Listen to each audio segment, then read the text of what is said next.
Let's start. Let's start. നമുക്ക് ആരംഭിക്കാം. ജലസംഭരണികളുടെ അവശിഷ്ടങ്ങൾ കണ്ടെത്തിയ സിന്ധു നദീതട നഗരമേതെന്നാണ് ചോദ്യം. ജലസംഭരണികളുടെ അവശിഷ്ടങ്ങൾ കണ്ടെത്തിയ സിന്ധു നദീതട തടമേതെന്നാണ് ചോദ്യം. ഇവിടെ നിങ്ങൾ ആൻസർ കീയിൽ നിങ്ങൾ പലരും ഷോർട്ട് ഗായ് കണ്ടു കാണും. ഷോർട്ട് ഗായ് അതായത് പ്രൊഫഷണൽ ആൻസർ കീയിൽ ഷോർട്ട് ഗായ് ആണ് കിടക്കുന്നത് കേട്ടോ. ധോളവീര നമ്മൾ മുമ്പത്തെ ചോദ്യങ്ങളിൽ നമ്മൾ ധോളവീര കണ്ടിട്ടുണ്ട്. ജലസംഭരണിയുടെ അവശിഷ്ടങ്ങൾ, ജലസേചന മാർഗങ്ങൾ എന്നൊക്കെ പറഞ്ഞിട്ട് ഈ രണ്ട് സ്ഥലങ്ങളിലും അതായത് ഷോർട്ട് ഗായിലും ധോളവീരയിലും എന്ത് ചെയ്തിട്ടുണ്ട് കുട്ടികളെ? ഷോർട്ട് ഗായ് ആയിക്കോട്ടെ ധോളവീര ആയിക്കോട്ടെ ഈ രണ്ട് സ്ഥലങ്ങളിലും ജലസംഭരണിയുടെ അവശിഷ്ടങ്ങൾ കണ്ടെത്തിയിട്ടുണ്ട്. പ്രൊഫഷണൽ ആൻസർ കീയിൽ ഷോർട്ട് ഗായി ആണ് കിടക്കുന്നത്. ധോളവീരയിലും എന്ത് കണ്ടെത്തിയിട്ടുണ്ട് കുട്ടികളെ? ഈ പറയുന്ന ജലസംഭരണിയുടെ അവശിഷ്ടങ്ങൾ കണ്ടെത്തിയിട്ടുണ്ട്. ഓക്കെ അല്ലേ? ഇനി ഈ രണ്ട് കാര്യങ്ങൾ നിങ്ങൾ ഓർത്ത് വെച്ചോണം. എവിടെയാണ് ഷോർട്ട് ഗായ്, എവിടെയാണ് ധോളവീര? ആർക്കെങ്കിലും പറയാവോ? ഷോർട്ട് ഗായ് എവിടെയാണ്, ധോളവീര എവിടെയാണ്? ഷോർട്ട് ഗായ് എവിടെയാണ്, ധോളവീര എവിടെയാണ്? ആർക്ക് പറയാം? വളരെ ധോളവീര നമ്മുടെ ഗുജറാത്ത് ഉണ്ടല്ലോ, ഗുജറാത്ത് കച്ച് റീജിയനിലാണ് ഏത് വരുന്നത്? ധോളവീര വരുന്നത്. ഗുജറാത്ത് കച്ച് റീജിയനിലാണ് ധോളവീര വരുന്നത് കേട്ടോ. ഗുജറാത്ത് കച്ച് റീജിയനിലാണ് ധോളവീര വരുന്നത്. ഓക്കെ അല്ലേ? ഈ ധോളവീര 2021 യുനെസ്കോയുടെ ലോക പൈതൃക പട്ടികയിൽ ഉൾപ്പെട്ടിട്ടുണ്ട്. നിങ്ങൾ പഠിച്ചോണം, ചോദിക്കും. 2021 യുനെസ്കോയുടെ ലോക പൈതൃക പട്ടികയിൽ ധോളവീര ഉൾപ്പെട്ടിട്ടുണ്ട്. 2021 യുനെസ്കോയുടെ പൈതൃക പട്ടികയിൽ ധോളവീര ഉൾപ്പെട്ടിട്ടുണ്ട്. ഓക്കെ. ഈ ഷോർട്ട് ഗായ് എക്കോ ഉണ്ടെങ്കിൽ ലെഫ്റ്റ് റീജോയിൻ ചെയ്താൽ മതി കേട്ടോ. ഷോർട്ട് ഗായ് എന്ന് പറഞ്ഞു കഴിഞ്ഞാൽ വരുന്നത് അഫ്ഗാനിസ്ഥാൻ റീജിയനിലാണ്, അഫ്ഗാനിസ്ഥാൻ പ്രദേശത്താണ് ഏത് വരുന്നത് കുട്ടികളെ? ഷോർട്ട് ഗായ് വരുന്നത് അഫ്ഗാനിസ്ഥാൻ പ്രദേശത്താണ്. ഈ ഷോർട്ട് ഗായിയുടെ പ്രത്യേകത എന്ന് പറഞ്ഞു കഴിഞ്ഞാൽ അവിടെ ഈ പറയുന്ന നമ്മൾ ഈ എന്താണ് മൺപാത്രങ്ങള്, അതുപോലെ ജലസേചന കനാലുകള് ഇതൊക്കെ കണ്ടെത്തിയിട്ടുള്ള പ്രദേശമാണ്. നമ്മുടെ സിന്ധു നദീതട സംസ്കാരത്തിന്റെ ഒരു വടക്കൻ പ്രദേശം എന്ന് വേണമെങ്കിൽ നമുക്ക് എന്ത് ചെയ്യാം കുട്ടികളെ? ഈ പറഞ്ഞ ഷോർട്ട് ഗായ്ക്ക് പറയാം. അപ്പൊ ഈ രണ്ട് സ്ഥലങ്ങളിലും ഷോർട്ട് ഗായിലും ധോളവീരയിലും ജലസംഭരണ അവശിഷ്ടങ്ങൾ കണ്ടെത്തിയിട്ടുണ്ട്. അപ്പൊ നിങ്ങൾ ധോളവീരയാണ് ഇനിയിപ്പോ ചലഞ്ച് ചെയ്യാൻ ദിവസം കഴിഞ്ഞാൽ 5 ദിവസത്തിനുള്ളിൽ നമുക്ക് ചലഞ്ച് ചെയ്യാൻ പറ്റത്തുള്ളൂ. പിന്നെ ഇത് 3rd സ്റ്റേജ് എക്സാം ആണ്. ആർക്കെങ്കിലും ചലഞ്ച് ചെയ്യണമെങ്കിൽ ചലഞ്ച് ചെയ്യാം. ധോളവീരയും ഷോർട്ട് ഗായും ആൻസർ ആയിട്ട് വരുന്നുണ്ട്. പ്രൊഫഷണൽ ആൻസർ കീഴിൽ ഷോർട്ട് ഗായി ആണ്. ഓൾറെഡി ആരെങ്കിലൊക്കെ ചലഞ്ച് ചെയ്ത് കാണും. കാരണം എൻ്റെ അടുത്ത് കുറെ പേര് ചോദിച്ചു ഇത് ഈ ഒരു ക്വസ്റ്റ്യൻ്റെ ആൻസർ ധോളവീര അല്ലേ, മുമ്പത്തെ ക്വസ്റ്റ്യനൊക്കെ വെച്ച് ചോദിച്ചിട്ടുണ്ട് കേട്ടോ. അപ്പൊ ഞാൻ പറഞ്ഞു അതിങ്ങനെയാണ് എടുത്തിട്ടുള്ളത്, രണ്ടും വരുന്നുണ്ടെന്നുള്ള കാര്യം. ഓക്കെ അല്ലേ? ശരി. അപ്പൊ ആ പറഞ്ഞത് മനസ്സിലായല്ലോ കുട്ടികളെ. ഇനി അടുത്ത ക്വസ്റ്റ്യൻ ഒന്ന് നോക്കിയേ. CE 1-ാം നൂറ്റാണ്ടിൽ നാണയങ്ങൾ പുറത്തിറക്കിയ ഇന്ത്യൻ ഗോത്ര റിപ്പബ്ലിക് ഏതെന്നാണ് ചോദ്യം. CE 1-ാം നൂറ്റാണ്ടിൽ നാണയങ്ങൾ പുറത്തിറക്കിയ ഇന്ത്യൻ ഗോത്ര റിപ്പബ്ലിക് ഏതെന്നാണ് ചോദ്യം. ഗോത്ര റിപ്പബ്ലിക് ഇത് നിങ്ങൾ പലരും കണ്ടു കാണും. ഈ ഒരു ഗോത്ര റിപ്പബ്ലിക്കിന്റെ ചോദ്യം നിങ്ങൾ പലരും കണ്ടു കാണും. എവിടെ നിന്നാണ് വന്നതെന്നൊക്കെ അറിയായിരിക്കും. ഓക്കെ.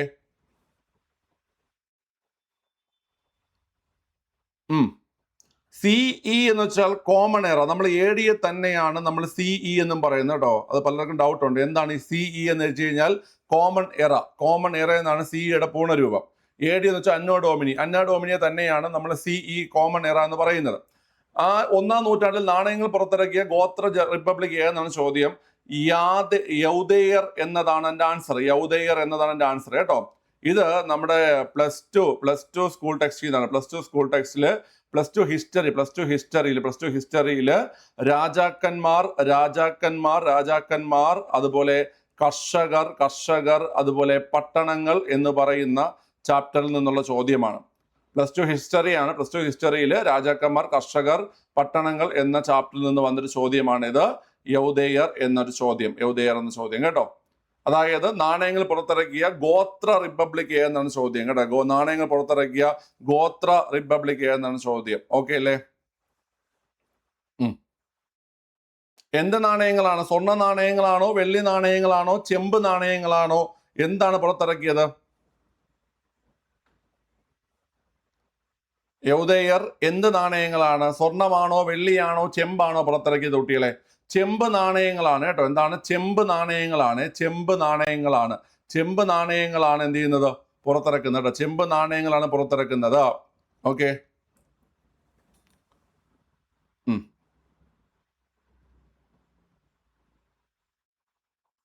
ഇതിന്റെ കട്ടിങ്സ് ഞാൻ ക്ലാസ് കഴിയുമ്പോൾ ഞാൻ ഇട്ട് തരാം കേട്ടോ.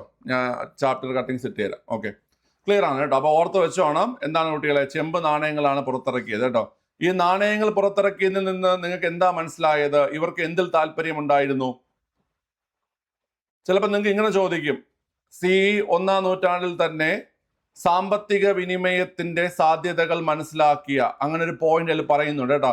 സാമ്പത്തിക വിനിമയത്തിന്റെ സാധ്യതകൾ മനസ്സിലാക്കിയ ഗോത്ര റിപ്പബ്ലിക് എന്ന് തുടങ്ങി ചോദിക്കാം കേട്ടോ. അത് അങ്ങനെ ഒരു പോയിന്റ് അവിടെ പറയുന്നുണ്ട്. സാമ്പത്തിക വിനിമയം കേട്ടോ. സാമ്പത്തിക വിനിമയത്തിന്റെ താല്പര്യം അല്ലെങ്കിൽ പങ്കാളിത്തം എന്ന് പറഞ്ഞ് ചോദിക്കും കേട്ടോ. അതാരാണ്? യൗദയറാണ്. ചെമ്പ് നാണയം, ആയിരക്കണക്കിന് ചെമ്പ് നാണയങ്ങളാണ് അവരെന്ത് ചെയ്തത്? പുറത്തിറക്കിയത്. മനസ്സിലാക്കുക. ശരി, അപ്പൊ ഈ ക്വസ്റ്റ്യനൊക്കെ ഇത് ധോളവീരയാണ് മെജോറിറ്റി ആൾക്കാരും ആൻസർ എഴുതിയത്. ഇത് മെജോറിറ്റി ആൾക്കാരും സ്കിപ്പ് ചെയ്ത ക്വസ്റ്റ്യൻ ആണ്. കിട്ടാൻ ചാൻസ് കുറവാണ് കേട്ടോ യൗദയരുടെ ക്വസ്റ്റ്യൻ. ഇനി അടുത്ത് നമുക്ക് വില്ലേജ് ഫീൽഡ് അസിസ്റ്റന്റ് ആണ് നമുക്ക് ഇനി അടുത്ത് വരാൻ പോകുന്ന മെയിൻ എക്സാം എന്ന് പറയാൻ പോകുന്നത്. സെപ്റ്റംബർ 19 സ്റ്റാർട്ട് ചെയ്യുന്നുണ്ട്. അപ്പം പരീക്ഷകൾ നല്ല ടൈറ്റ് ആവുന്നുണ്ട്. അപ്പം നല്ല നിലവാരത്തിൽ നിങ്ങൾക്ക് പഠിച്ച് വരണമെന്നുണ്ടെങ്കിൽ ഇമ്പോർട്ടൻ്റ് ആയിട്ടുള്ള ക്വസ്റ്റ്യൻസും ഇമ്പോർട്ടൻ്റ് ആയിട്ടുള്ള ഏരിയാസും എല്ലാം നല്ല ക്ലിയർ ആയിട്ട് പഠിക്കുന്നുണ്ടെങ്കിൽ നമ്മുടെ ജൂലൈ 22 മുതൽ നമ്മുടെ ആപ്ലിക്കേഷനിൽ ക്ലാസ് സ്റ്റാർട്ട് ചെയ്യുന്നുണ്ട്. Village field assistant rank booster ബാച്ചാണ്. എന്ന് വെച്ചാൽ ഇപ്പം റീസെൻ്റ് ആയിട്ട് തുടങ്ങിയ ആൾക്കാർക്ക് ജോയിൻ ചെയ്ത യൂസ് അല്ലേ എന്ന് കേട്ട് കഴിഞ്ഞാൽ നിങ്ങൾക്ക് ഇരുന്ന് പഠിക്കാൻ സമയമുണ്ട്, പഠിക്കാൻ തയ്യാറാണെങ്കിൽ നിങ്ങൾക്ക് യൂസ് ആവും. കുറച്ചൊന്ന് പഠിച്ച് ഒന്ന് റിവിഷനൊക്കെ ചെയ്യാൻ തയ്യാറായിട്ടുള്ള കുട്ടികൾക്കായിരിക്കും കുറച്ചുകൂടെ യൂസ് ആവുന്നത്. ഇപ്പം റീസെൻ്റ് ആയിട്ട് തുടങ്ങുന്ന ആൾക്കാർക്കും സഹായകമാകും. ക്ലാസ്സൊക്കെ പെട്ടെന്ന് മനസ്സിലാവുന്ന രീതിയിൽ തന്നെയാണ് എടുക്കുന്നത്. കൂടുതൽ ക്ലാസ് ഞാൻ തന്നെയാണ് കൈകാര്യം ചെയ്യുന്നത്. പിന്നെ സബ്ജക്റ്റുകൾ, അതായത് ഇംഗ്ലീഷ്, മലയാളം അങ്ങനെയുള്ള സബ്ജക്റ്റുകൾ മാത്രമേ വേറെ ആൾക്കാർ എടുക്കുന്നുള്ളൂ. ടോട്ടൽ ഫീസ് വരുന്നത് 799 രൂപയാണ്. ഞാൻ ഫസ്റ്റ് കമന്റിൽ കോഴ്സിന്റെ ലിങ്ക് പിൻ ചെയ്തിട്ടുണ്ടാകും. ഓക്കെ, നിങ്ങൾ അവിടെ കയറിയാൽ നിങ്ങൾക്ക് കോഴ്സ് പർച്ചേസ് ചെയ്യാൻ പറ്റും. ഓക്കെ അല്ലേ? എല്ലാ എക്സാം കഴിഞ്ഞ് അതിന്റെ എക്സ്പ്ലനേഷൻ കഴിയുന്നവരെ നിങ്ങൾക്ക് ആ കോഴ്സിന്റെ വാലിഡിറ്റി ഉണ്ടാവും കേട്ടോ. ഇനി ഈ ഒരു ചോദ്യം ഇത് ആദ്യമായിട്ടൊന്നും PSC ചോദിക്കുന്നതല്ല. ബ്രിട്ടീഷുകാർ രാജ്മഹൽ കുന്നിന്റെ താഴ്വരയിലെ സന്താളുകളെ അധിവസിപ്പിച്ച പ്രദേശം ഏതെന്നുള്ളൊരു ചോദ്യം, അത് നിങ്ങൾ പല തവണ നിങ്ങൾ കണ്ടിട്ടുണ്ട്. ഈ ഒരു ചോദ്യം, രാജ്മഹൽ കുന്നിന്റെ താഴ്വരകളിൽ സന്താളുകളെ അധിവസിപ്പിച്ച പ്രദേശം ഏതെന്നും പറഞ്ഞ് നിങ്ങൾ കണ്ടിട്ടുണ്ട്.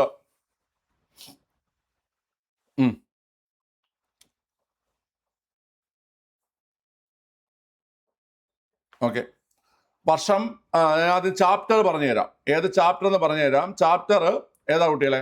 ചാപ്റ്റർ +2 തന്നെയാണ്. +2 ഹിസ്റ്ററി തന്നെയാണ്. കോളനി ഭരണവും ഗ്രാമപ്രദേശങ്ങളും കേട്ടോ. കോളനി ഭരണവും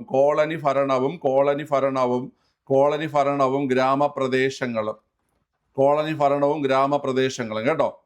വർഷം 1832 കേട്ടോ. 1832 വർഷം 1832 ഈ പറയുന്ന ബ്രിട്ടീഷുകാര് സാന്താളുമാരുടെ ഭൂമിയായിട്ട് ഈ ദാമിൻ കോഹിനെ എന്ത് ചെയ്യുന്നത്? പതിച്ചു നൽകുന്നത് കേട്ടോ. സാന്താളുമാരുടെ ഭൂമിയായിട്ട് നിങ്ങൾ ഇനി ഇവിടെ താമസിക്കുക എന്ന രീതിയിൽ ഈ പറയുന്ന രാജ്മഹൽ കുന്നിന്റെ താഴ്വരകളിൽ സാന്താളുമാർക്ക് വേണ്ടിയിട്ട് ഈ ഒരു പ്രദേശം പതിച്ചു നൽകുന്നത് നിങ്ങളുടെ ഭൂമിയാണെന്ന പേരിൽ കേട്ടോ. ക്ലിയർ ആണല്ലോ? ആ സ്ഥലത്തിന്റെ പേരാണ്, ആ പ്രദേശത്തിന്റെ പേരാണ് ദാമിൻ കോഹ്. ഈ ദാമിൻ കോഹ് മുമ്പ് എത്ര പേര് കണ്ടിട്ടുണ്ട്? ദാമിൻ കോഹ് മുമ്പ് എത്ര പേര് ക്വസ്റ്റ്യനിൽ അല്ലെങ്കിൽ ക്വസ്റ്റ്യൻ പേപ്പറിൽ കണ്ടിട്ടുണ്ട്? മുമ്പ് എത്ര പേര് പഠിച്ചിട്ടുണ്ട് ദാമിൻ കോഹ്? സാന്താളുമാർ അധിവസിപ്പിച്ച പ്രദേശം ദാമിൻ കോഹ് എത്ര പേർ കണ്ടിട്ടുണ്ട്? ദാമിൻ കോഹ് കണ്ടിട്ടുണ്ടാകണം. കാരണം ദാമിൻ കോഹൊക്കെ മുമ്പ് ചോദിച്ചിട്ടുണ്ട്. +2 ലെവലിലും ഡിഗ്രി ലെവലിലും 10th ലെവലിലും ഒക്കെ ചോദ്യം വന്നിട്ടുള്ളത് തന്നെയാണ് ദാമിൻ കോഹ് അല്ലേ? ഓക്കെ, പക്ഷെ എഴുതിയോ ഇല്ലയോ എന്നുള്ള കാര്യം ഡൗട്ടാണ്. എക്സാം ഹാളിൽ ചിലപ്പം എഴുതാൻ ഒരു ഡൗട്ട് വരും. അതായത് ഇത് തന്നെയാണോ എന്നുള്ള ഡൗട്ട് വരും. ഞാൻ പറഞ്ഞില്ലേ, വായിച്ചിട്ടുണ്ട് ബട്ട് എഴുതിയില്ല എക്സാമിന്. ഓക്കെ, ഞാനും തുടങ്ങാൻ പോയിട്ട് ആസ്ട്രോ ലോക്കൽ, പിന്നെ എന്തൊരു ആസ്ട്രോ ടോക്ക് പോലെ ഞാനും തുടങ്ങാൻ പോയിട്ട്. കാരണം എനിക്ക് കുറേയൊക്കെ പ്രെഡിക്റ്റ് ചെയ്യാൻ പറ്റുന്നുണ്ട്. ഓക്കെ, ക്ലിയർ ആണ്. അപ്പോൾ ഓർത്തിരിക്കുക കേട്ടോ. ശരി, ദാമിൻ കോഹാണ് ആൻസർ. പിള്ളേരെ, സിമ്പിൾ ചോദ്യം. ഏത് വർഷമാണ് സാന്താൾ കലാപം ഏത് വർഷമാണ്? സാന്താൾ കലാപം 1855, 1855, 56 സാന്താൾ കലാപത്തിന്റെ നേതൃത്വം കൊടുത്ത മുർമു സഹോദരന്മാരുടെ പേര് നിങ്ങൾക്കറിയാം. 1855, 56 കാലഘട്ടത്തിലാണ് സാന്താൾ കലാപത്തിന് നേതൃത്വം കൊടുത്തത്. മുർമു സഹോദരന്മാർ, സിദ്ദു കാനു അല്ലേ? സിദ്ധു കാനു മുർമു സഹോദരന്മാർ, സിദ്ധു കാനു അല്ലേ, സിദ്ധു കാനു മുർമു സഹോദരന്മാർ. ഓക്കെ, ക്ലിയർ ആണ്. അടുത്ത ചോദ്യം, കേരള ഹൈക്കോടതിയുടെ പുതിയ ചീഫ് ജസ്റ്റിസ് ആരാണ് എന്നതാണ് ചോദ്യം.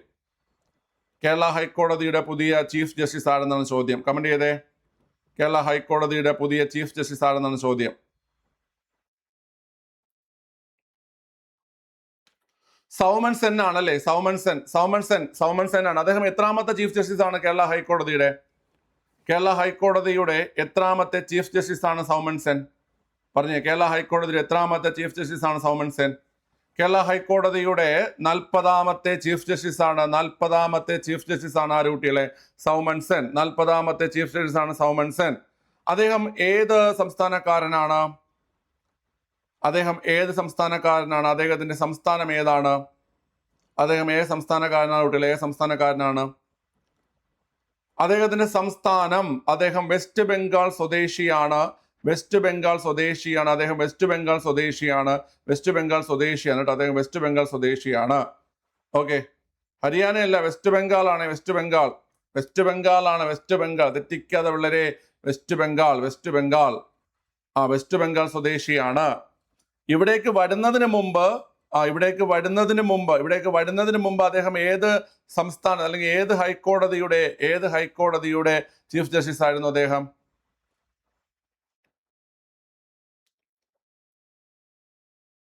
ഏത് ഹൈക്കോടതി? നിങ്ങൾ ഹരിയാന, ഞാൻ പറഞ്ഞുതരാം. ഹരിയാന സൂര്യകാന്തിന്റെയാണ്. സുപ്രീം കോടതി chief justice സൂര്യകാന്തിന്റെ ജന്മസ്ഥലമാണ് Haryana.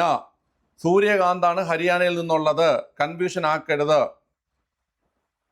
Okay, Suryakant, അതായത് നമ്മുടെ 53ാമത് സുപ്രീം കോടതി ചീഫ്. ഇതൊക്കെ നിനക്കൊക്കെ ഞാൻ എത്ര തവണ പറഞ്ഞിട്ടുള്ളതാണ്.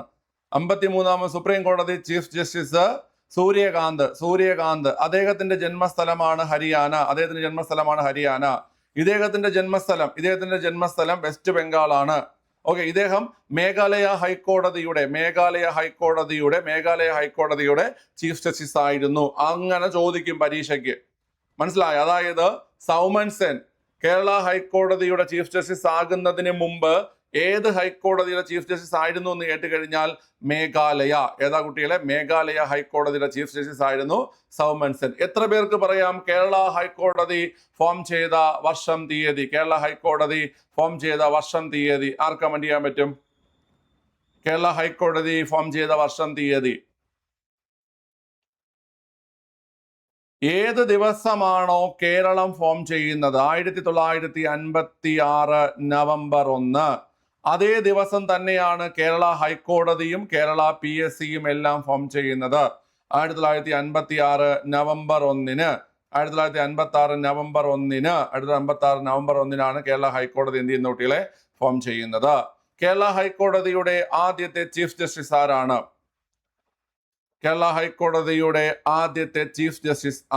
പറഞ്ഞേ. കേരള ഹൈക്കോടതിയുടെ ആദ്യത്തെ ചീഫ് ജസ്റ്റിസ് ആരാ? പോരാ, KT കോശി കേട്ടോ. KT കോശിയാണ് കേരള ഹൈക്കോടതിയുടെ ആദ്യത്തെ ചീഫ് ജസ്റ്റിസ്. ആരാണ്? KT കോശിയാണ്. ഓക്കെ, ഒരു ഹൈക്കോടതിയിലെ പരമാവധി ജഡ്ജിമാരുടെ എണ്ണം എത്രയാണ്?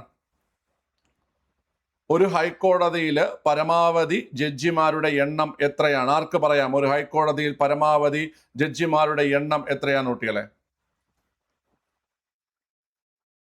ആരും പറയുന്നില്ല, വളരെ മോശമാണ്. 38 അല്ലേ? 38. ഓക്കെ, 38 ഇടിച്ച് കരുതരുത്. 38 സുപ്രീം കോടതിയിലെ പരമാവധി. നിനക്കൊക്കെ പഠിച്ച് നീയൊക്കെ താഴോട്ടാണ് പോയിക്കൊണ്ടിരിക്കുന്നത് കേട്ടോ.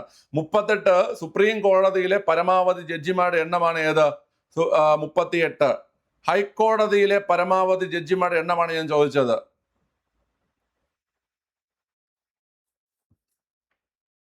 എടൈ, സുപ്രീം കോടതിയിൽ നിലവിൽ പരമാവധി 38 ചീഫ് ജസ്റ്റിസ് ഉൾപ്പെടെ 38 പേരാകാം.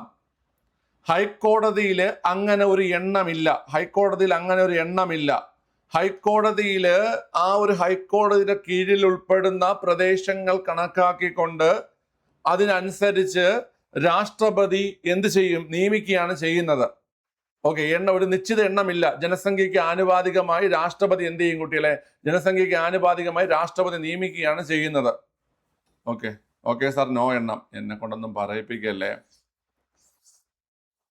ഓക്കെ ഓക്കെ, അത് ഓർത്തിരിക്കുക. കേരള ഹൈക്കോടതിക്ക് തിരുവനന്തപുരത്ത് ബെഞ്ച് ഉണ്ടാടേ? കേരള ഹൈക്കോടതിക്ക് തിരുവനന്തപുരത്ത് ബെഞ്ച് ഉണ്ടോ? കേരള ഹൈക്കോടതിക്ക് തിരുവനന്തപുരത്ത് ബെഞ്ച് ഉണ്ടോ? സ്റ്റേറ്റ്മെന്റ് ആയിട്ട് വന്നിട്ടുള്ളതാണ്.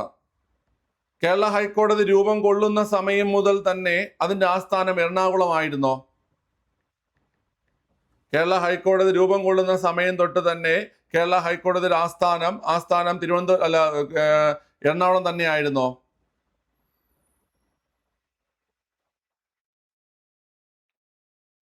കേരള ഹൈക്കോടതി ആസ്ഥാനം പ്രവർത്തിക്കുന്നത് എറണാകുളമാണ്. തിരുവനന്തപുരത്തൊന്നും ബെഞ്ചൊന്നുമില്ല, എറണാകുളമാണ്. അത് രൂപീകരണം മുതൽ തന്നെ എറണാകുളത്ത് തന്നെയാണ്, അല്ലെ? രൂപീകരണം മുതൽ തന്നെ എറണാകുളത്ത് തന്നെയാണ് കേരള ഹൈക്കോടതിയുടെ ആസ്ഥാനം വരുന്നത്. ഓക്കെ, കേരള ഹൈക്കോടതിയിൽ കേരളമല്ലാതെ വേറെന്തെങ്കിലും ഉണ്ടോ?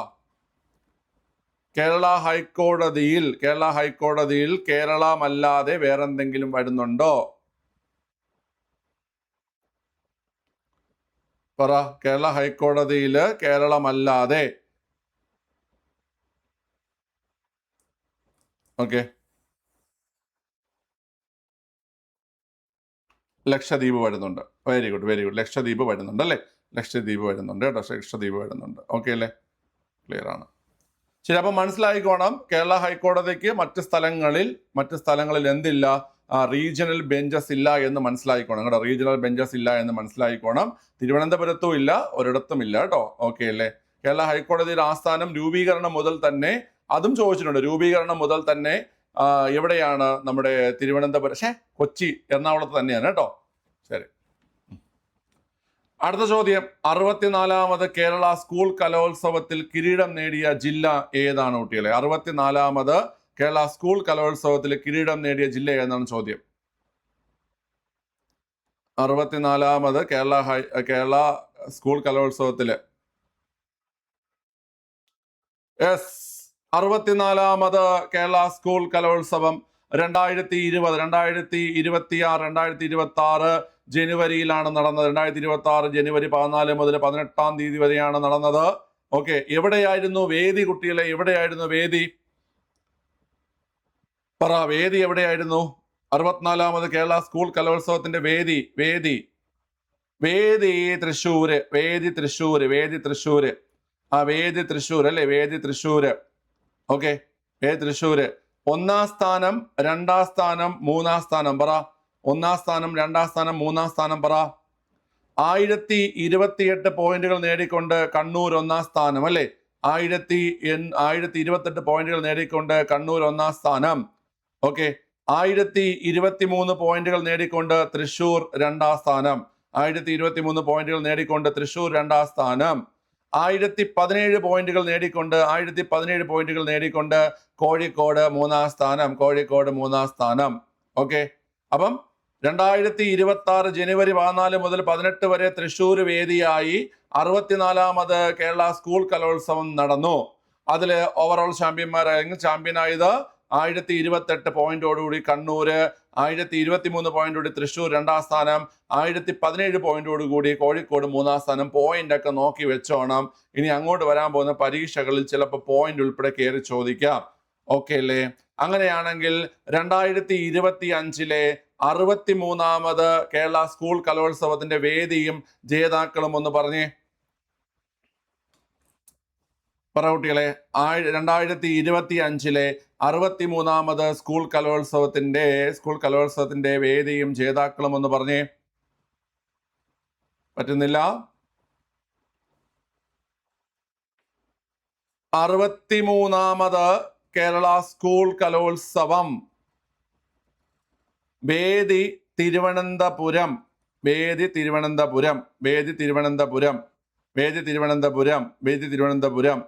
ജേതാക്കൾ ആരാ?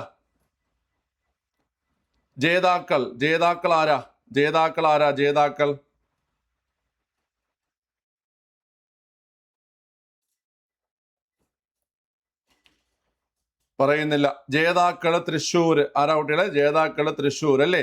ജേതാക്കള് തൃശ്ശൂരാണ്. ജേതാക്കള് തൃശ്ശൂരാണ്. തൃശ്ശൂര്. ജേതാക്കള് തൃശ്ശൂരാണ്. ജേതാക്കള് തൃശ്ശൂരാണ് കേട്ടോ. ഓക്കെ അല്ലേ? നിങ്ങള് കൊല്ലവും കണ്ണൂരും പറയുന്നത്, അതിലേക്ക് പോകണ്ട. കൊല്ലവും കണ്ണൂരും പറയുന്നത് 62-ാമത്തെയാണ്. മനസ്സിലായോ? 62-ാമത്തെയാണ്. 62-ാമത്തെയാണ്. 2024 62-ാമത്തതാണ് വേദി കൊല്ലം. വേദി കൊല്ലം. വേദി കൊല്ലം. ഓക്കെ. ജേതാക്കള് കണ്ണൂര്. ജേതാക്കള് കണ്ണൂര്. ജേതാക്കള് കണ്ണൂര്. മാറിപ്പോകണ്ട. ഞാൻ അതുകൊണ്ട് അത് നിങ്ങൾ ഈ ലാസ്റ്റത്തെ രണ്ടെണ്ണം ഓർത്തിരുന്നാൽ മതി. 62 2024 കൊല്ലം വേദി കണ്ണൂർ ജേതാക്കള്. 62 2024 കൊല്ലം വേദി കണ്ണൂർ ജേതാക്കള്. ഓക്കെ. അടുത്ത് 63 2025. 63 2025 തിരുവനന്തപുരം വേദി തൃശ്ശൂർ ജേതാക്കള്. തിരുവനന്തപുരം വേദി തൃശ്ശൂർ ജേതാക്കള്. 64 വർഷത്തിൽ നിന്ന് 2 കുറച്ചായിരിക്കും നടക്കുന്നത് കേട്ടോ. സ്കൂൾ കലോത്സവം വർഷം എത്രയാണോ, വർഷം 6 ആണെങ്കിൽ കലോത്സവം 4. ഓക്കെ. വർഷം 5 ആണെങ്കിൽ കലോത്സവം 3. അങ്ങനെ ഓർത്ത് വെച്ചോണം. ഓക്കെ. അപ്പൊ 64-ാമത് 2026 വേദി Thrissur, first Kannur, second Thrissur, third Kozhikode. Okay, clear ആണ്. ശരി, അത് ഓർത്തിരിക്കുക. ക്ലിയർ ആണല്ലോ? 62, 63, 64 സെറ്റ് ആണല്ലോ? യെസ്. ഓക്കെ. അടുത്ത 6-ാമത്തെ ക്വസ്റ്റ്യൻ അറ്റൻഡ് ചെയ്തേ. പക്ഷെ ഇതൊക്കെ കൺഫ്യൂഷൻ വരും കേട്ടോ. നന്നായി പഠിച്ചിട്ട് പോയാൽ തന്നെ അവിടെ ചെല്ലുമ്പം തൃശ്ശൂരാണോ കണ്ണൂരാണോ അങ്ങനെയൊക്കെ ഒരു കൺഫ്യൂഷൻ വേണം ടൈപ്പ് ചോദ്യങ്ങളാണ് ഈ സ്കൂൾ കലോത്സവത്തിന്റെ ചോദ്യങ്ങൾ. അതുകൊണ്ട് കറണ്ട് അഫയേഴ്സ് ലാസ്റ്റ് നിമിഷത്തിലൊക്കെ നിങ്ങളൊന്ന് റിവിഷൻ ചെയ്തിട്ട് പോണത് ബെറ്റർ ആയിരിക്കും കേട്ടോ. അതായത് ഈ പറയുന്ന ടോപ്പിക്കിലൊക്കെ ലാസ്റ്റ് ഒന്ന് നോക്കിയിട്ട് പോണത് ബെറ്റർ ആയിരിക്കും. 2025 ഓടക്കുഴൽ പുരസ്കാരം നേടിയ വ്യക്തി. എളുപ്പമുള്ള ചോദ്യമാണ്. 2025 ഓടക്കുഴൽ പുരസ്കാരം നേടിയ ചോദ്യം നമുക്ക് കാണാൻ എളുപ്പമായിട്ട് തോന്നുമെങ്കിലും ഈ രണ്ട് പേരുകൾ അതായത് EP രാജഗോപാൽ. പക്ഷെ നമുക്ക് കെ അരവിന്ദാക്ഷനാണ് വരുന്നത്. പക്ഷെ EP രാജഗോപാൽ, EV രാമകൃഷ്ണൻ എന്നൊരു പേര്. EV രാമകൃഷ്ണൻ എൻ്റെ നല്ല പോലെ പഠിക്കുന്ന സ്റ്റുഡൻ്റ് എൻ്റെ അടുത്ത് പറഞ്ഞ കാര്യമാണ്. അതായത് ഈ പേരിൽ കിടന്ന് കൺഫ്യൂഷൻ. EP രാജഗോപാലാണ് EV രാമകൃഷ്ണൻ ആണോ എന്നുള്ളത്. EV രാമകൃഷ്ണൻ എന്ന പേര് ആ ഭാഗത്ത് വരുന്നില്ല. ഓക്കെ. അതായത് 2025 EP രാജഗോപാല് ഉൾക്കഥ. എക്സാം ഹാളിൽ മൈൻഡ് എങ്ങനെയൊക്കെ പോകുന്നത് മനസ്സിലാക്കിക്കോണം കേട്ടോ. കൺട്രോൾ ചെയ്ത് നിർത്തിക്കോണം. EP രാജഗോപാല് ഉൾക്കഥ. 2024 നിങ്ങൾക്കറിയാം. 2024 കെ അരവിന്ദാക്ഷൻ അല്ലേ? കെ അരവിന്ദാക്ഷന്റെ ഗോപ. 2024 കെ അരവിന്ദാക്ഷന്റെ ഗോപ. ഓക്കെ. 2023 ആരാ? 2023 ആരാ? 2023 നിങ്ങൾ പഠിച്ചിട്ടുണ്ട്. PN ഗോപികൃഷ്ണൻ കവിത മാംസഭോജിയാണ്. PN ഗോപികൃഷ്ണൻ കവിത മാംസഭോജിയാണ് അല്ലേ? ഓക്കെ. കവിത മാംസഭോജിയാണ്. 2022 ഉണ്ട്. 2022 നിങ്ങൾക്കറിയാം. 2022 ആരാ? അംബികാസുധൻ മാങ്ങാട് പ്രാണവായു. 2022 അംബികാസുധൻ മാങ്ങാട് പ്രാണവായു. നിങ്ങൾ എൻ മഗജെ എന്ന് കേട്ടുണ്ടോ കുട്ടികളെ? എൻ മഗജെ. What is En Magaje? എന്താണ് എൻ മഗജെ? എന്താണ്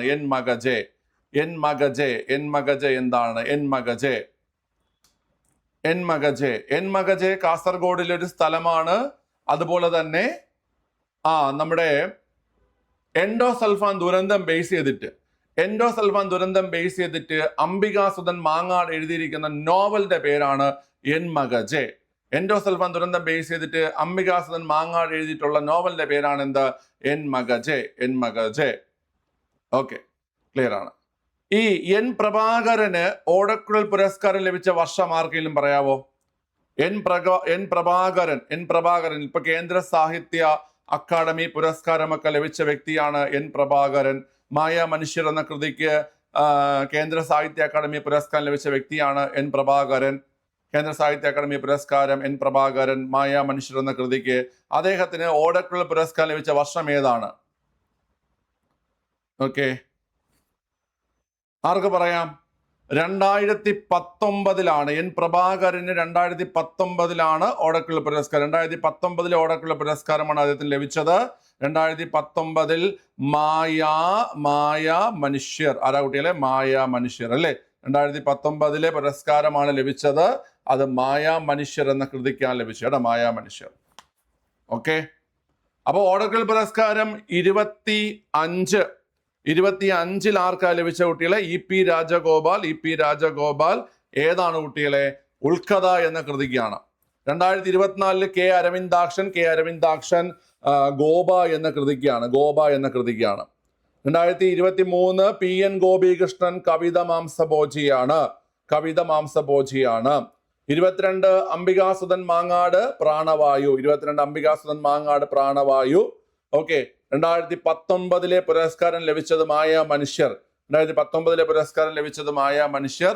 പിന്നെ 2020 പുരസ്കാരം കൊടുത്തിട്ടില്ല. 2021 കിട്ടിയത് ആർക്കാണ്? 2021 പുരസ്കാരം 2021 പുരസ്കാരം ലഭിച്ചത് ആർക്കാണ്? 2021 പുരസ്കാരം ആരും പറയുന്നില്ല. 2021 പുരസ്കാരം ലഭിക്കുന്നത് ഒരു വനിതയ്ക്കാണ്. ആരാണ് കുട്ടികളെ? സാറാ ജോസഫ്. ആരാണ്? സാറാ ജോസഫ്. 2021 പുരസ്കാരം സാറാ ജോസഫ് ബുധിനി. ഓക്കെ, 2021 പുരസ്കാരം Sarah Joseph Budhini. Okay, 19 N Prabhakaran Maya Manushyar. 21 Sarah Joseph Budhini. 22 Ambikasudhan Mangad Pranavayu. 23 P N Gopikrishnan കവിത മാംസഭോജിയാണ്. 24 K Aravindakshan Gopa. 25 E P Rajagopal Ulkkatha. ഇതുപോലെ പറയാൻ പറ്റണം. Okay, 19 N Prabhakaran Maya Manushyar. 21 Sarah Joseph Budhini. 22 Ambikasudhan Mangad Pranavayu. 23 P N Gopikrishnan Kavitha Mamsabhoji. 24 K Aravindakshan Gopa. 25 E P Rajagopal Ulkkatha. പഠിക്കണം നിങ്ങൾ. ഓക്കെ, ക്ലിയർ ആണ്. പഠിക്കണം, പറയണം.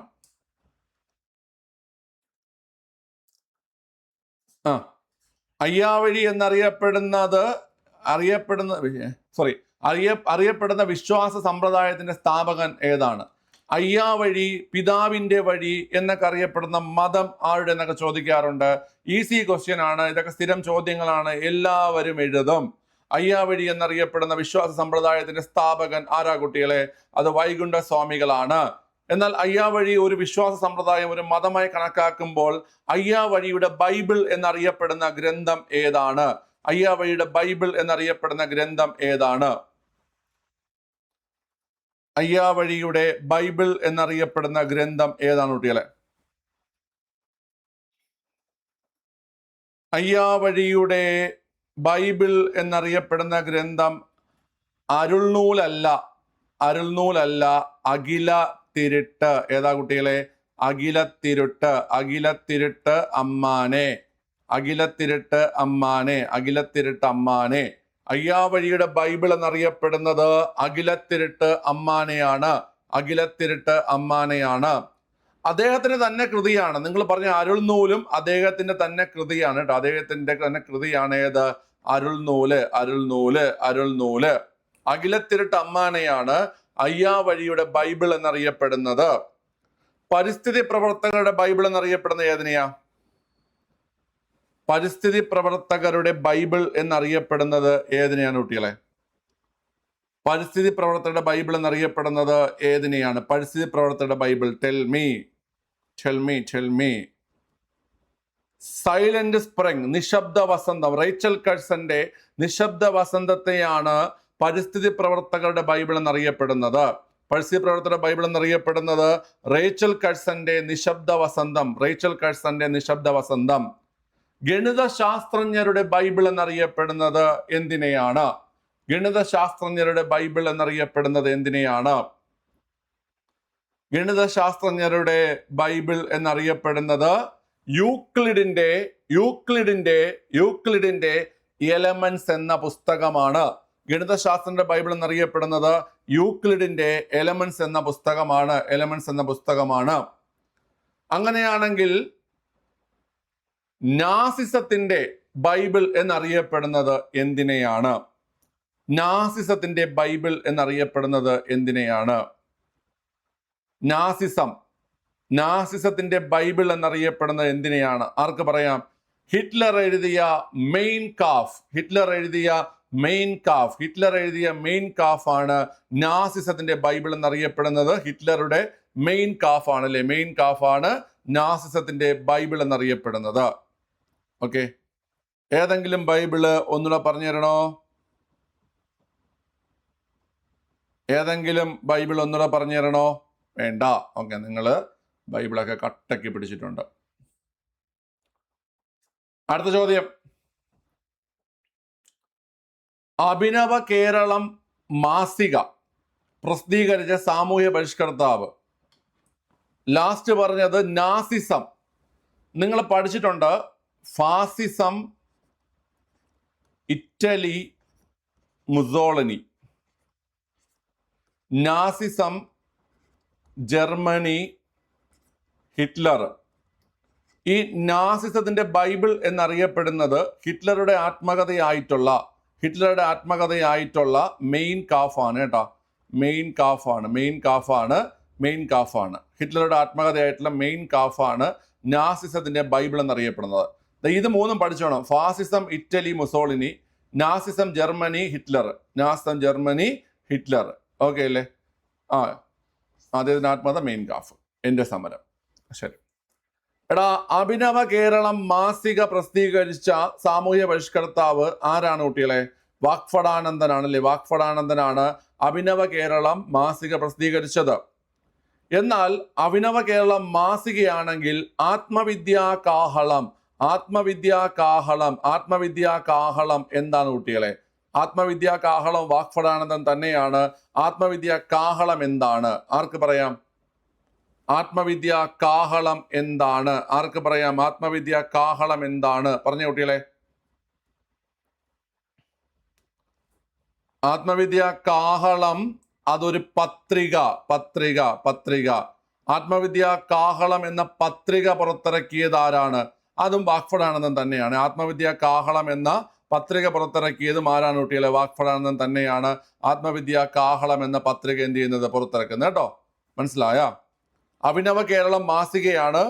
അത് അങ്ങനെ പഠിച്ചോണേ, അഭിനവ കേരളം. കാരണം ഇത് +1 +2 കേരളം ആധുനികതയിലേക്ക് എന്ന് പറയുന്ന ആ ഒരു പോർഷനിൽ നിന്നാണ് ഈ ചോദ്യങ്ങളൊക്കെ വന്നിരിക്കുന്നത്. ഈ 2 ചോദ്യങ്ങൾ. കാരണം ഈ ഒരു സെന്റൻസ് വന്നിരിക്കുന്ന അതേ അങ്ങനെയാണ് കേട്ടോ. വിശ്വാസ സമ്പ്രദായം എന്നൊക്കെ പറഞ്ഞ ആ സെന്റൻസ് വന്നിരിക്കുന്ന ആ ഭാഗത്തു നിന്നാണ്. അതുകൊണ്ട് അവിടെ നിന്ന് എടുത്ത് ചിലപ്പോൾ ചോദിക്കും. അഭിനവ കേരളം മാസികയാണ്, ആത്മവിദ്യാ കാഹളം പത്രികയാണ്. ഓക്കെ, രണ്ടും ആരാണ്? വാഗ്ഭടാനന്ദനാണേ. ഓക്കെ, ക്ലിയർ ആണ്. 1818 കൊച്ചിയിൽ ആദ്യത്തെ ഇംഗ്ലീഷ് മീഡിയം സ്കൂൾ സ്ഥാപിച്ച മിഷനറി ആരെന്നാണ് ചോദ്യം.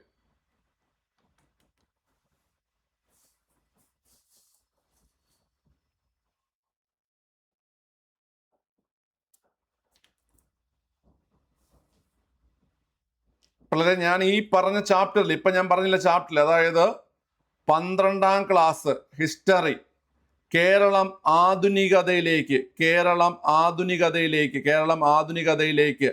ആ ഒരു ചാപ്റ്ററിൽ നിന്ന് വന്നിരിക്കുന്ന ചോദ്യമാണ്. 1818 കൊച്ചിയിൽ ആദ്യത്തെ ഇംഗ്ലീഷ് മീഡിയം സ്കൂള്. ഇത് ഡിഗ്രി ലെവലിലൊക്കെ ഓൾറെഡി ചോദിച്ചിട്ടുണ്ട് കേട്ടോ. ഓക്കെ, ഓൾറെഡി ചോദിച്ചിട്ടുണ്ട്.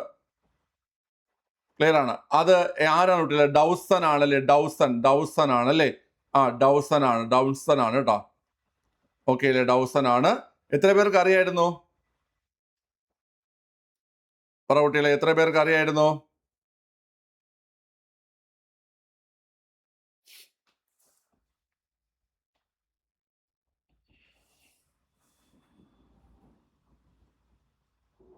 പറയാം മകോത്ര കാര്യം പറയാം.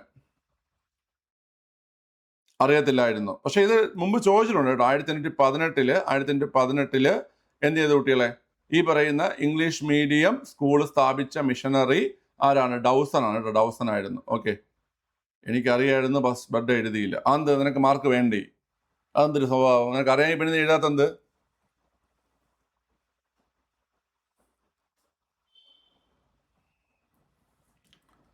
എടാ, ഈ പറയുന്ന രണ്ട് പ്രസിദ്ധീകരണങ്ങളും, അതായത് ആത്മവിദ്യ കാഹളമായിക്കോട്ടെ, അതുപോലെ തന്നെ അഭിനവ കേരളമായിക്കോട്ടെ, നമുക്കറിയാം 1917 വാക്ഫടാനന്ദൻ 1917 വാക്ഫടാനന്ദൻ എന്ത് സ്ഥാപിച്ചിട്ടുണ്ട്? ആത്മവിദ്യാ സംഘം സ്ഥാപിച്ചിട്ടുണ്ട് അല്ലെ? ആത്മവിദ്യാ സംഘം സ്ഥാപിച്ചിട്ടുണ്ട്. ആത്മവിദ്യാ സംഘം സ്ഥാപിച്ചിട്ടുണ്ട്. ആത്മവിദ്യാ സംഘം സ്ഥാപിച്ചിട്ടുണ്ട്. ആ ആത്മവിദ്യാ സംഘത്തിന്റെ പ്രസിദ്ധീകരണങ്ങളായിട്ട് തന്നെയാണ് ആത്മവിദ്യാ കാഹളവും അഭിനവ കേരളവും അഭിനവ കേരളവും എന്ത് ചെയ്യുന്ന കുട്ടികളെ ആരംഭിക്കുന്നത്.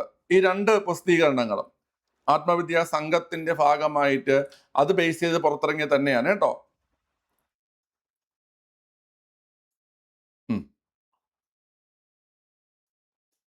ക്ലിയർ ആണ്. ഈ ആത്മവിദ്യ കാഹളം ഏത് വർഷമാണ് പുറത്തിറങ്ങണമെന്ന് അറിയാവോ? ആത്മവിദ്യ കാഹളം എന്ന പ്രസിദ്ധീകരണം ഏത് വർഷമാണ് പുറത്തിറങ്ങിയെന്ന് അറിയോ കുട്ടികളെ? ആത്മവിദ്യ കാഹളം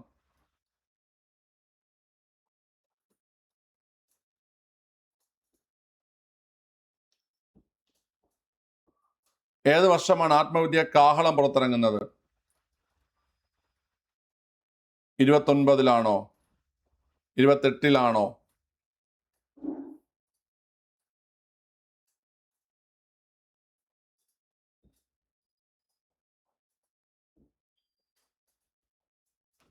ഈ രണ്ട് പ്രസിദ്ധീകരണങ്ങൾ രണ്ടിന്റെ വർഷം അറിയാന്നുള്ളത് കമന്റ് ചെയ്തേ.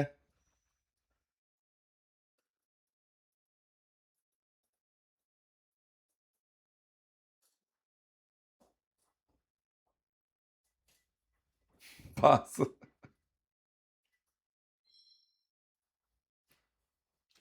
ആത്മവിദ്യ കാഹളം 1929 പുറത്തിറങ്ങുന്നു.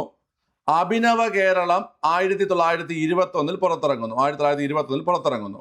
ആത്മവിദ്യാ സംഘം 1917 സ്ഥാപിക്കുന്നു. 1917 സ്ഥാപിക്കുന്ന ആത്മവിദ്യാ സംഘത്തിന്റെ പ്രസിദ്ധീകരണം എന്ന രീതിയിലാണ് 1921 അഭിനവ കേരളം പുറത്തിറങ്ങുന്നത്. അഭിനവ കേരളം. അതിനുശേഷം ഈ ആത്മവിദ്യാ സംഘത്തിന്റെ തന്നെ പ്രസിദ്ധീകരണമായിട്ടാണ് 1929 എന്ത് പുറത്തിറങ്ങുന്നത്? ആത്മവിദ്യ കാഹളം പുറത്തിറങ്ങുന്നത്. നിങ്ങൾ മുഖപത്രം എന്നും പറഞ്ഞുകൊണ്ട് റാങ്ക് ഫയലൊക്കെ നോക്കിക്കഴിഞ്ഞാൽ ഈ പുസ്തകത്തിന്റെ പേര് ഇതായിരിക്കും കൊടുത്തിരിക്കുന്നത്, അതായത് അഭിനവ കേരളം. പക്ഷെ പരീക്ഷയ്ക്ക് രണ്ടും ചോദിച്ചിട്ടുണ്ട്. ആത്മവിദ്യാ സംഘവുമായി ബന്ധപ്പെട്ട പ്രസിദ്ധീകരണങ്ങൾ എന്ന രീതിയിൽ രണ്ടും ചോദിച്ചിട്ടുണ്ട്. 1921 അഭിനവ കേരളം അതിന്റെ ഒരു പ്രസിദ്ധീകരണമായി പുറത്തിറങ്ങുന്നു. അത് അഭിനവ കേരളം. അതിനുശേഷം 1929 ആത്മവിദ്യ കാഹളം പുറത്തിറങ്ങുന്നു. ഓക്കെ, മുഖപത്രം എന്നും പറഞ്ഞ് രണ്ടും കൂടെ തരത്തില്ല കേട്ടോ. ഏതെങ്കിലും ഒരു ഓപ്ഷനെ തരത്തുള്ളൂ കേട്ടോ.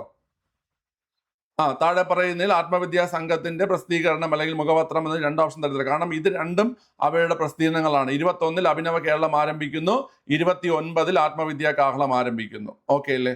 ക്ലിയർ ആണ്.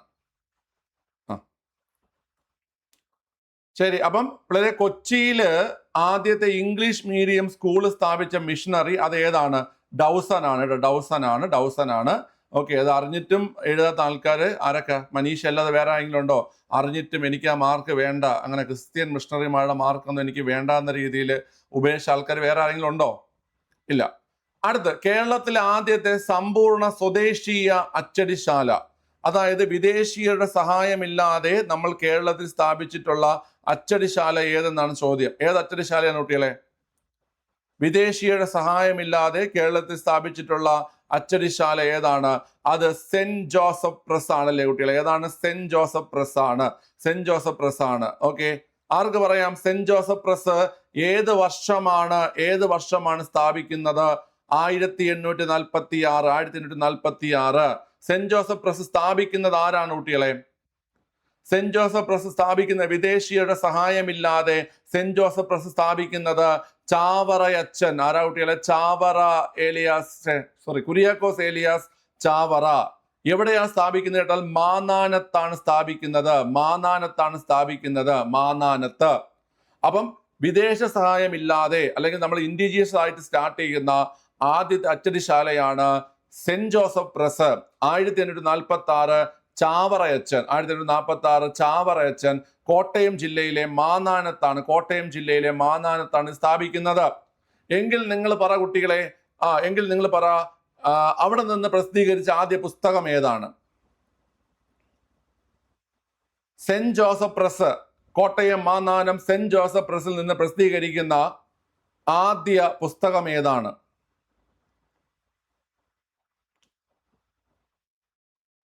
സുഹൃത്തെ, ദീപിക എന്ന് പറയുന്ന പത്രം പുറത്തിറങ്ങുന്നത് 1887-ലാണ്. 1846 ഈ പ്രസ് സ്ഥാപിച്ചു. ഈ പറയുന്ന 41 വർഷം അവർ പ്രസ്സും പൂട്ടിയിട്ട് ഇങ്ങനെ നോക്കിയിരുന്ന ആരെങ്കിലും കൊണ്ടുവന്നിരുന്നെങ്കിൽ കൊള്ളായിരുന്നു. അപ്പൊ അങ്ങനെ ഇരുന്നപ്പോ നിധിയിരിക്കൽ മാണിക്കത്തനാര് വരുന്നു, എനിക്കൊരു പത്രം തുടങ്ങണം. അതിനെന്താ, ഞങ്ങൾ അടിച്ചു തരാലോ, കേറ്റുന്നു, അടിക്കുന്നു. അങ്ങനെയാണോ സംഭവിച്ചത്? ഓക്കെ. 1846 പുറത്തിറങ്ങുന്ന അല്ലെങ്കിൽ ആരംഭിച്ച പ്രസിൽ നിന്ന് പ്രസിദ്ധീകരിക്കുന്ന ആദ്യത്തെ പുസ്തകമാണ് ജ്ഞാനപീയൂഷം. ഏതാ കുട്ടികളെ? ജ്ഞാനപീയൂഷം.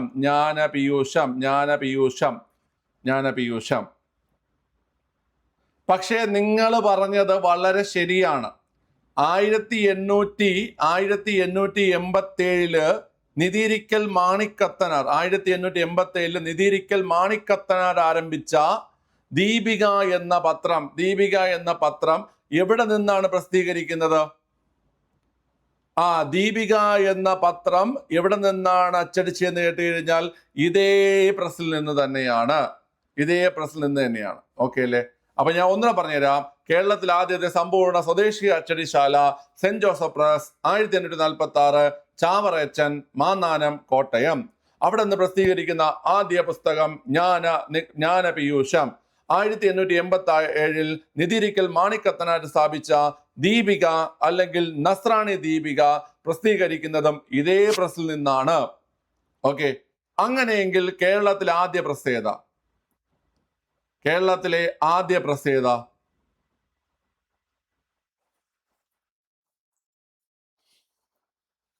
ഏതാ കുട്ടികളെ? കേരളത്തിലെ ആദ്യത്തെ പ്രിന്റിംഗ് പ്രസ് ഏതാണ്? കേരളത്തിലെ ആദ്യത്തെ പ്രിന്റിംഗ് പ്രസ് ആണ് CMS press 1821. CMS press 1821 Kottayam Benjamin Bailey reverend Benjamin Bailey ആരംഭിക്കുന്നു. ഓക്കെ. അപ്പൊ കേരളത്തിലെ ആദ്യത്തെ പ്രസ് എന്ന് ചോദിച്ചാൽ അത് CMS പ്രസ് ആണ്. Church mission society press 1821 Kottayam Benjamin Bailey. 1821 Kottayam Benjamin Bailey. Okay, clear ആണ്. നിങ്ങൾ ശ്രദ്ധിച്ചു കേട്ടോണം. തിരുവിതാംകൂറിൽ നിന്നുള്ള ആദ്യത്തെ ന്യൂസ് പേപ്പർ പത്രം ഏതാണ്? തിരുവിതാംകൂറിൽ നിന്നുള്ള ആദ്യത്തെ പത്രം ഏതാ കുട്ടികളെ? തിരുവിതാംകൂറിൽ നിന്നുള്ള ആദ്യത്തെ പത്രം ഏതാണ്? തിരുവിതാംകൂറിൽ നിന്നുള്ള ആദ്യത്തെ പത്രം 1848 പുറത്തിറങ്ങുന്ന ജ്ഞാനനിക്ഷേപമാണ്. ഏതാ കുട്ടികളെ? ജ്ഞാനനിക്ഷേപം. തിരുവിതാംകൂറിൽ നിന്നുള്ള ആദ്യ പത്രം 1848 പുറത്തിറങ്ങുന്ന ജ്ഞാനനിക്ഷേപം. നമ്മൾ നേരത്തെ പറഞ്ഞത് ജ്ഞാനപീയൂഷം, ഇത് ജ്ഞാനനിക്ഷേപം. ഈ ജ്ഞാനനിക്ഷേപം പ്രസിദ്ധീകരിക്കുന്നത് ഈ CMS പ്രസിൽ നിന്നാണ്. ലെഫ്റ്റ് ആയിക്കോളൂ.